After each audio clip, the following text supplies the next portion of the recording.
காலையில் ஒரு பெக்கை போட்டு வேலைக்கு போங்கன்றாரு. அவரை மந்திரியாக வச்சுக்கிறானுங்க. இவனுங்கெல்லாம் என்ன ஒரு மனுஷனுங்க? ஏண்டா நீ தண்ணி அடிக்க கற்றுக் கொடுப்பியா? என்னங்கடா பண்ணுறீங்க? அவங்களுக்கு அவ்வளவுக்கு ஆசை இருக்குது. சொத்து மேலே, காசு மேலே, பவர் மேலே, எல்லாத்துலேயும் ஆசை இருக்குது. அதுக்காக அவங்க என்ன வேணாலும் பண்ணுவாங்க.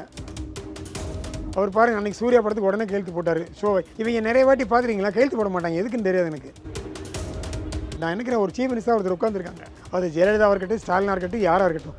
உன்னை சினிமாக்காரங்க ஹெல்ப் கேட்குறாங்க. அப்பா என்னை ஒரு 9 மணி ஷோ ஓட்ட விடுப்பான்னு. உங்களுக்கு என்ன ப்ராப்ளம் அதில் கொடுக்குறதில்ல? அவன் ஏதோ சம்பாதிக்க போகிறான்.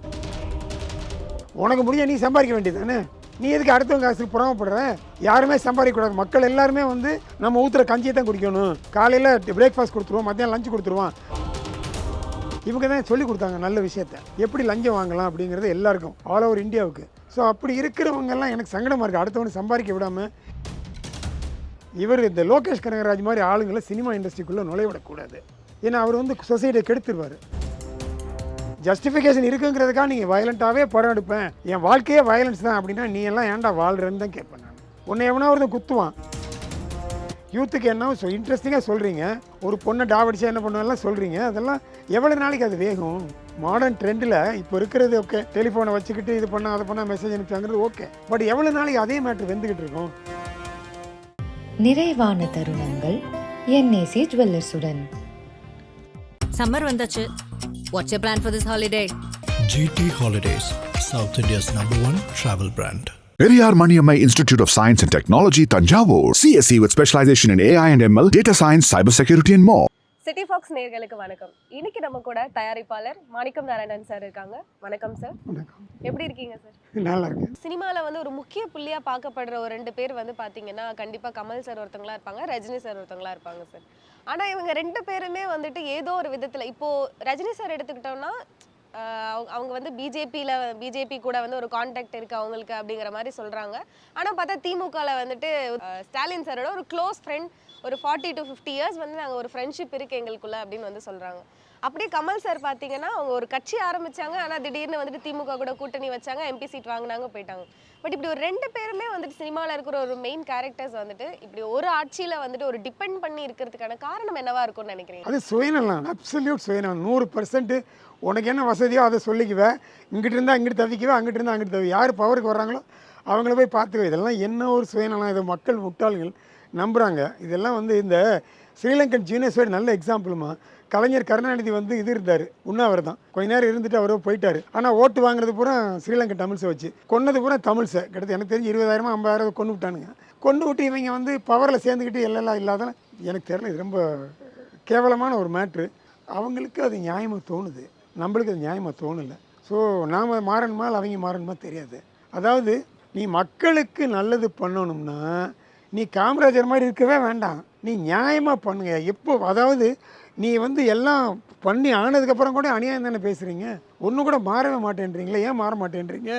ஒருவேளை விஜய் ஆட்சியில் எல்லாம் மாறுமா அப்படிங்கிற வெயிட் பண்ணி பார்ப்போம். அப்படி மாறலாம், மாற வேண்டும். அது இந்த மந்திரியெல்லாம் ஒன்றும் தப்பு பண்ணாமல் இவங்க எல்லாம் நல்லபடியாக பண்ணாங்கன்னா அவர் கண்டினியூ பண்ணுவார். இந்த DMK ADMKங்கிற மேட்ரு ஒழிஞ்சிரும். I am not against DMK ADMK.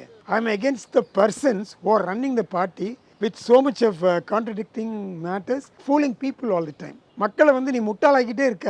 ஒரு மினிஸ்டர் சொன்னார், ஞாபகம் இருக்கா உங்களுக்கு? நீங்கள் காலையில் ஒரு பெக்கை போட்டு வேலைக்கு போங்கன்றாரு. அவரை மந்திரியாக வச்சுக்கிறானுங்க. இவனுங்கெல்லாம் என்ன ஒரு மனுஷனுங்க? ஏண்டா நீ தண்ணி அடிக்க கற்றுக் கொடுப்பியா? என்னங்கடா பண்ணுறீங்க? ஒரு மந்திரியாக இருக்கிறவன் நீ பாதிரியார் இல்லை, நீ மந்திரியாக இருக்கிறவன் உன்னை பார்க்குறான் அத்தனை பேர்.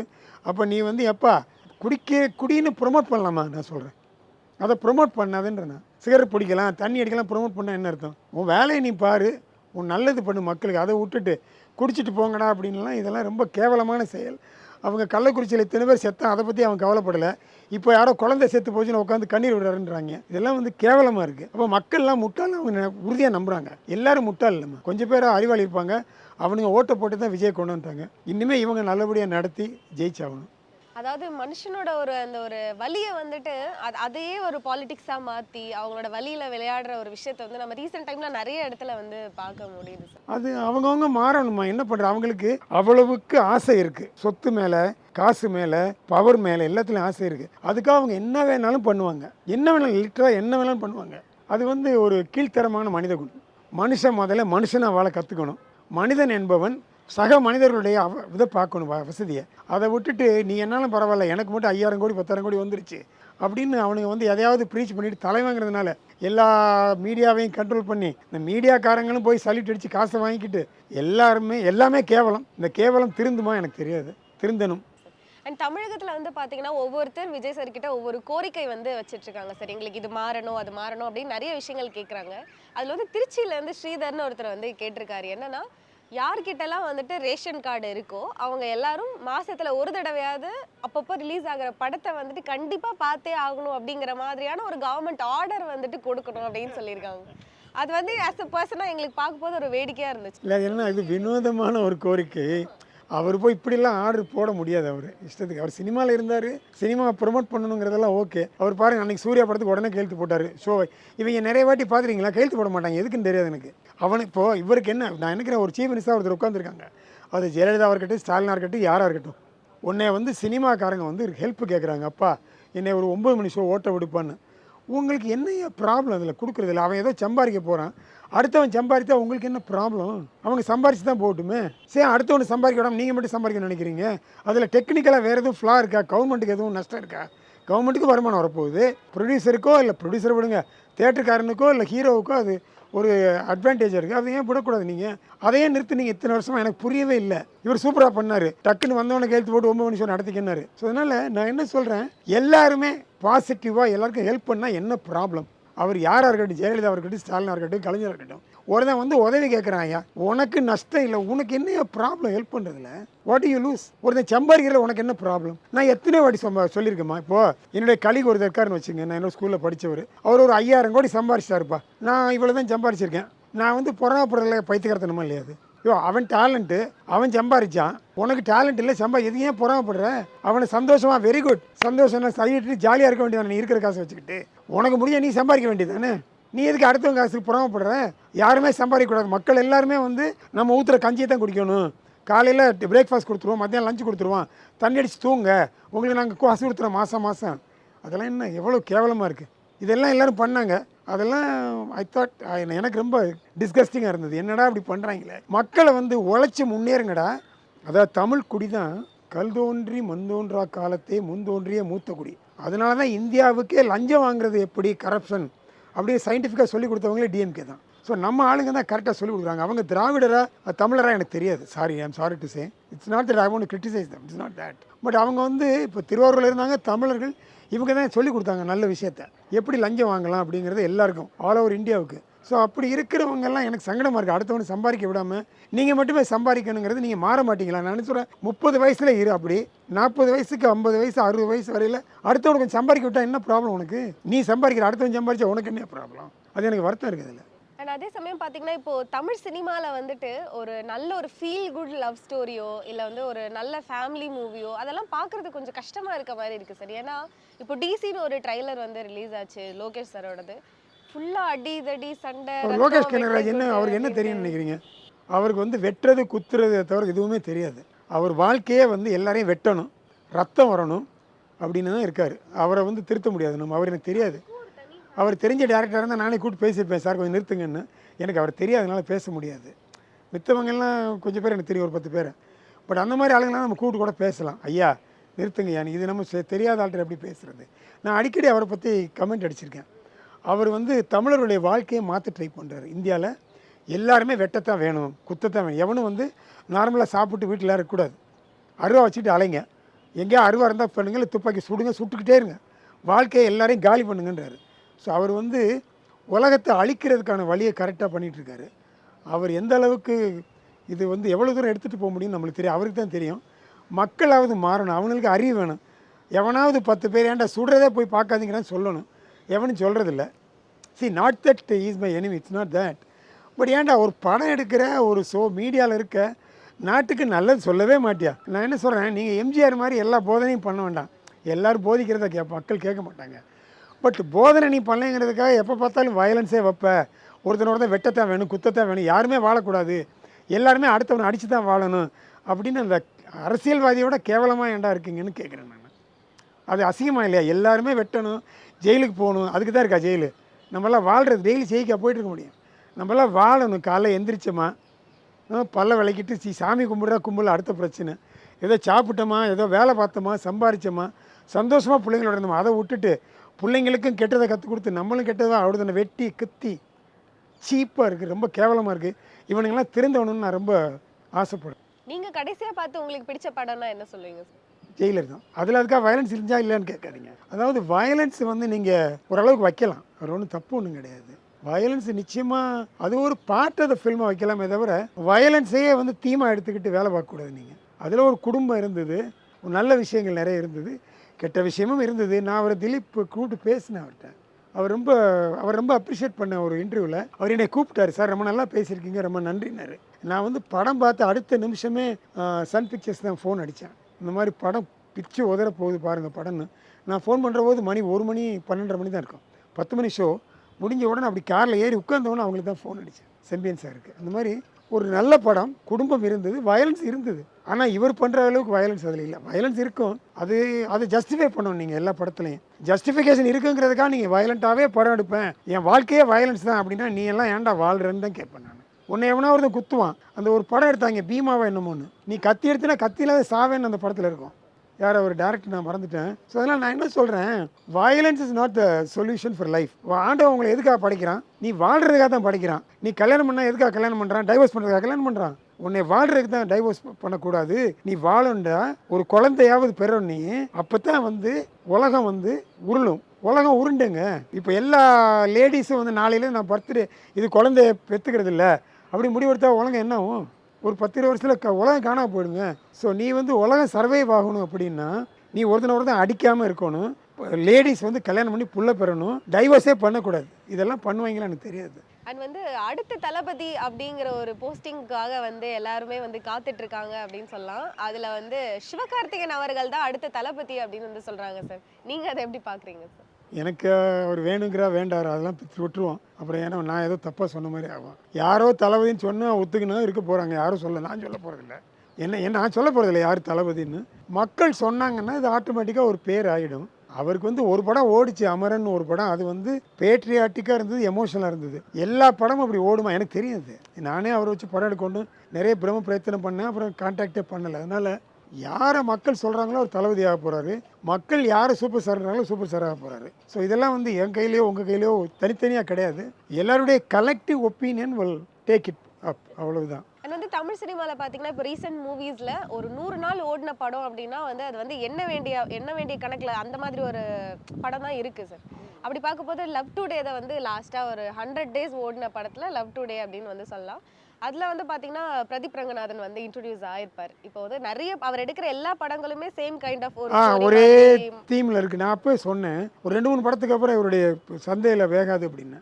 C not that I want to be critical of somebody. அதாவதுங்க ஒரு மனுஷனுக்கு ஒரு திங்கிங் இருக்கான், ஒரு 10 வருஷமாக நினச்சி வச்சுருக்கத்தான் கதையாக பண்ணுறான் முதல் படமாக. அது வந்து என்னன்னா ஒரு ஸ்டேஜுக்கு அப்புறம் ஒரே மாதிரி திங்கிங்கில் போனீங்கன்னா அது வந்து புளிச்சிரும். ஏன்னா அவருக்கு ஆரம்பத்தில் இருந்த ஒரு வரவேற்பு வந்துட்டு இருக்காது. ஏன்னா அது முடியாது. ஏன்னா அதில் வந்து எமோஷன் இருந்துச்சாங்கிறத விட யூத் இருந்தது. யூத்துங்கிறது இந்த டயலாக் எல்லாத்தையும் நீங்கள் யூஸ் பண்ணிட்டீங்கன்னா அடுத்த படத்தில் உங்களுக்கு என்ன இருக்கும்? அந்த யாரோ ஆதியார ஒருத்தர் இருந்தார்ல, ஒரு படம் எடுத்தார், ஒரு படம் சுந்தர் சி டைரக்ஷனில் ப்ரொடக்ஷனில் அந்த தலைமுடி நிறைய வச்சுருப்பார்ல, அவர் பேர் என்ன, ஹிப்ஹாப் தமிழா, அந்த ஒரே படத்தில் அவர் காணாமல் போயிட்டார். அப்புறம் ஏன்னா ஒரே மேட்டர் நீங்கள் சொல்லிகிட்டே இருக்க முடியாது. யூத்துக்கு என்ன இன்ட்ரெஸ்டிங்காக சொல்கிறீங்க, ஒரு பொண்ணை டாவடிச்சா என்ன பண்ணுவெல்லாம் சொல்கிறீங்க, அதெல்லாம் எவ்வளோ நாளைக்கு அது வேகும்? மாடர்ன் ட்ரெண்டில் இப்போ இருக்கிறது ஓகே, டெலிஃபோனை வச்சுக்கிட்டு இது பண்ணால் அதை பண்ணால் மெசேஜ் அனுப்பிச்சாங்கிறது ஓகே. பட் எவ்வளோ நாளைக்கு அதே மேட்ரு வெந்துக்கிட்டு இருக்கும்? எமோஷனுங்கிறது எப்போவுமே ஓடுமா? எமோஷன் வந்து எப்போவுமே ஓடும். அண்ணன் தங்கச்சி, ஒரு குடும்பம், அப்பா மகனுக்கு பிரச்சனை, இதெல்லாம் ஓடும். பட் வந்து இந்த மாதிரி உள்ள மேட்டர்லாம் ஒரு படம் 2 படம் ஓடும், அப்புறம் அது வேகாது, அவ்வளோதான், காணாமல் போயிடும். ஒரு சீனியர் பர்சனாக சினிமா இண்டஸ்ட்ரியில் வந்துட்டு இந்த ஒரு மாற்றம் வந்தால் நல்லா இருக்கும் அப்படின்னு நீங்கள் நினைக்கிறீங்கன்னா என்ன விஷயத்த சொல்லுவீங்க? வயலன்ஸை குறைக்கணும்.